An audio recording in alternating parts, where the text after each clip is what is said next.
Dr. Elena Vasquez had not looked through a telescope in 17 years. She spent her final years at NASA guiding a probe called Meridian toward the edge of the solar system. Then budget cuts shut the program down, the tracking stations went silent, and Elena retired to a small house in New Mexico. She told herself it was enough. She had done her part. The probe would keep flying, a ghost ship sailing into the dark. But every night she stepped onto her back porch and stared at the stars, wondering if Meridian was still out there, still listening. On a cold Tuesday in November, her old NASA laptop chimed with a sound she had not heard in nearly 2 decades.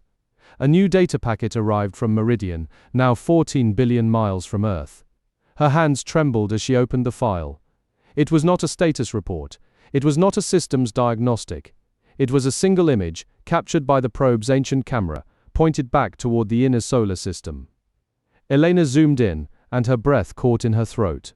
There, impossibly small against the vast black canvas, was a pale blue dot, Earth, her Earth. Seen from farther away than any human eye had ever looked. But that was not what made her cry. Meridian had used its last scrap of fuel to rotate its antenna toward home and transmit one final message. The message was not data. It was not coordinates or temperature readings. It was a sound. A recording the probe had made by converting the electromagnetic whispers of interstellar space into audio. Elena pressed play and heard the deep, resonant hum of the cosmos itself, a sound like a choir singing in a language older than light.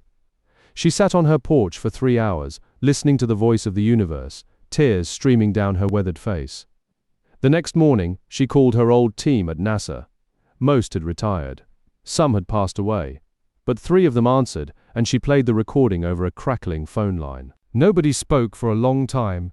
Then one of them whispered that it was the most beautiful thing they had ever heard. Within a week, the recording played on every continent, in every language, across every screen on the planet.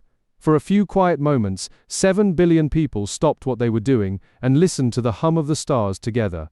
Elena passed away the following spring, but her ashes were carried aboard a new deep space mission that would follow Meridian into the dark. And if you listen closely on a clear night, some say you can still hear the echo of that recording, reminding us that we are small, but we are not alone.